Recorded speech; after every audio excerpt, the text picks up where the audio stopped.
አሰላሙ አለይኩም ወራህመቱላሂ ወበረካቱ። ሰላም እንዴት ናችሁ? ውድ ሀገሬ ልጆች፣ እኔ ጋር ሁሉም ሰላም ነው አልሐምዱሊላህ። እንዲሁም ክርስቲያን ወገኖቼ ሰላም ብያለሁ። አላህ ሱብሃነሁ ወተዓላ ሁላችንም በያለንበት ይጠብቀን፣ ቤተሰብ ሀገራችንን የሚጠብቅልን ኢንሻአላህ። እኛንም በሰላም አላህ ወደ ሀገራችን ያስገባን። ዛሬ ያው የማቀርበው ነገር ይዤ አልመጣሁም። ኢንሻአላህ በአዲስ ቪዲዮ እመጣለሁኝ። አንዳንድ ነገሮችን ያው ዩቲዩብ ቻናል ለከፈትን እህቶችም ወንድሞችም አንዳንድ ነገሮችን ማየት መናገር ፈልጌ ነው። ምክንያቱም የምናያቸው ነገሮች ስላሉ ለምን እንደዚህ ይሆናል ብንረዳዳ ብንተባበር የሚለውን ሀሳብ ለማንሳት ያክል ነው። ኢንሻአላህ ቪዲዮውን ደግሞ እስከ መጨረሻ አዳምጡት ማለት ነው።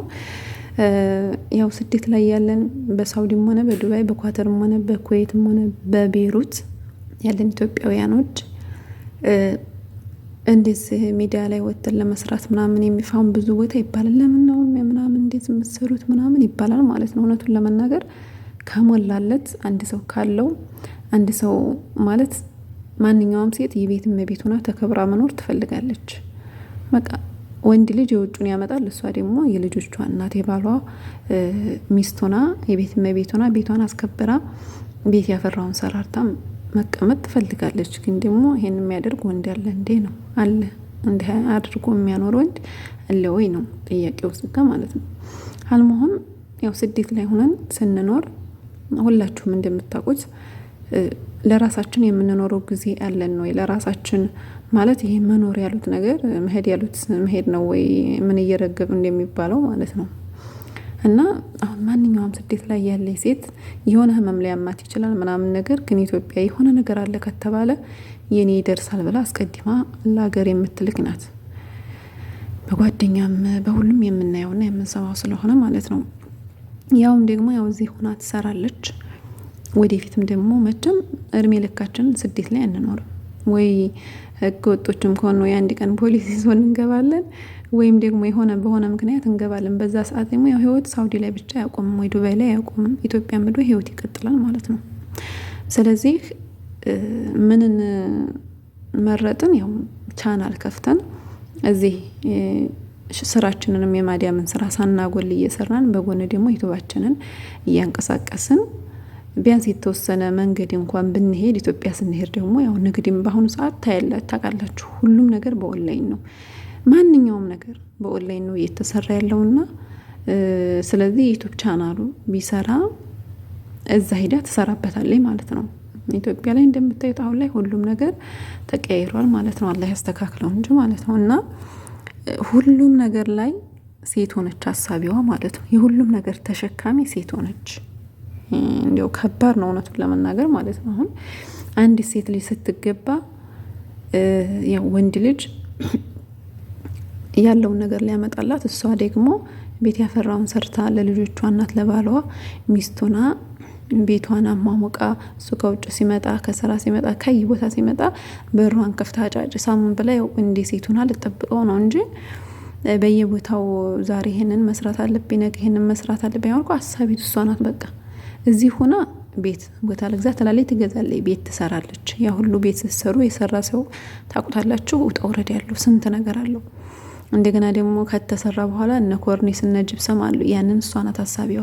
ከዛ ያ ከሆነ በኋላ ደግሞ አልጋ ትላለች፣ ዶላብ ትላለች፣ እንደገና ደግሞ መጅልስ ትላለች፣ ክችን ካቢኔት ትላለች፣ እነ ተላጅ እነ ቀሳላ ምናምን ነገር ያ ሁሉ የእሷ ነው ማለት ነው። ያን ሁሉ ቤቷን ትሞላለች። ቤቷን ከሞላች በኋላ አገር ልህል እንኳ ብትል መሄድ አትችልም። ምክንያቱም የኢትዮጵያ ሄጄ ምን እሰራለሁ ትላለች። ምንድን ነው የምሰራው? ገብቷቸዋል። ይሄ ነገር ያሳስባታል። ስለዚህ ምንድን ነው የምታደርገው? መንቀሳቀሻ መያዝ አለብኝ ትላለች ማለት ነው። እንደገና ደግሞ መንቀሳቀሻ ትይዛለች። ከዛ ሀገር ትገባለች። ሀገር ገብታ የልጆቹ የመድረሳ የቂራአታቸው የማን ልብሳቸው የሁሉ ነገራቸው ሴት ናት አሳቢዋ። ወንድ ሊያስብ ይችላል፣ ግን ልጆቻቸው አጠገባቸው ሆኖ ምግብ ባይበሉ እንኳን የምትሸከሙት የእነሱን ፊት እናንተ ናችሁ። ወንድ ልጅ ወጣ ይላል፣ በቃ አለቀ። ገብቷችኋል? የልጆቻችሁን ባሲ ፈስ የምታዩት እናንተ ናችሁ። የሆነ ነገር ፈልገው ጓደኛ የሆነ ነገር ገዝቶ የሆነ ነገር በቃ እናንተ ናችሁ ልባችሁ የሚሰበረው ማለት ነው። ስለዚህ ልጆች ነገ ጧት እንደዛ እንዲያሳልፉ አልፈልግም ትላለች፣ ገና ሳትወልድ ለራሱ ማለት ነው። ያንን ህይወትም ለማስተካከል ቀርማ ትፈልጋለች። ያው የሚያስተካክለው አላህ ነው፣ ግን ሰበብ ማድረስም ግድ ነው ማለት ነው። እና እዚህ ጋር አሁን እቺ ስደት ላይ ሆና አረብ ሀገር ላይ ሆና እንደዚህ የምትፍጨረጨር እህታችን አታሳዝንም ወይ ነው የኔ ጥያቄ ማለት ነው ስላችሁ። ሁሉም ልጆች አልፎ አልፎ ዩቲዩብ ቻናል የከፈቱ ልጆች አሉ አሁን የሚያበረታቱት። በቃ እነዛ ብዙ ተመልካች አላቸው ፕራንክ የሚሰሩ በቃ የሆነ ነገር የሚሰሩ ምናምን ነገር የሚገሸላለጡ የሚላላጡ እርቃናቸው ነው የሚሄዱት ምናምን ነገር እዛ ቤት አሁን ማሻአላ ያለ ኮመንት ያለ ተመልካች ያለ ቪው ያለ ምናምን ላይክ በቃ እኛ እኮ ያው እንዲ ሙስሊምም ስናየው አሁን ለምሳሌ አንድ ቤት መጥፎ ቤት ገብተን ስናይ የሆነ መጥፎ ቪዲዮ ስናይ ፕራንክ ስናይ ፕራንክ ሐራም ነው በእስልምና አይፈቀድም። ያንን ስናይ እነሱ ያደረጉት ብቻ አይደሉም የሚጠየቁት ማለት ነው። እኛም ተመልካቾቹ ላይክ ያደረግነው ሰብስክራይብ ያደረግነው እንጠየቃለን በወንጀሉ እያወቅን እየተካፈልን ስለሆነ ማለት ነው።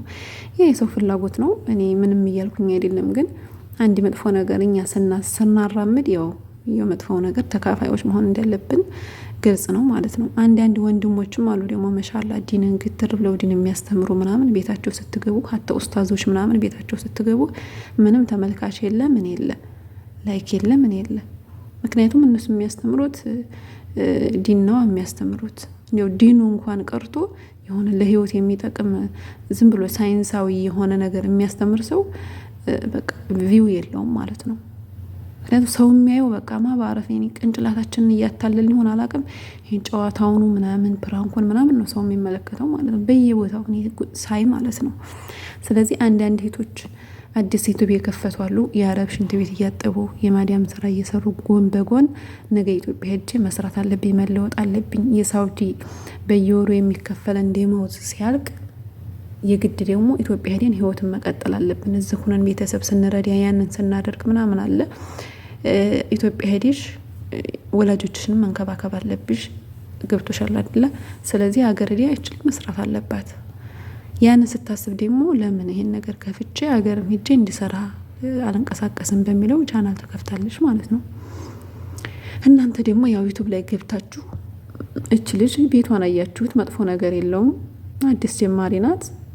ዩቲዩብ ላይ እየገባችሁት ለእሷ ብላችሁ አይደለም የእሷን እንትን ለማለት አይደለም። ገብታችሁ ሰብስክራይብ ላይ ካድርጋችሁ አብሽሪ ብላችኋት ብታልፉ ምንም የሚቀነስ ነገር አለ? መጥፎ ነገር እስካላስተላለፈች እኔም መጥፎ ነገር ቤታቸው ገብቼ መጥፎ ነገር የሚያስተላልፍ ሰው አላበረታታም ማለት ነው።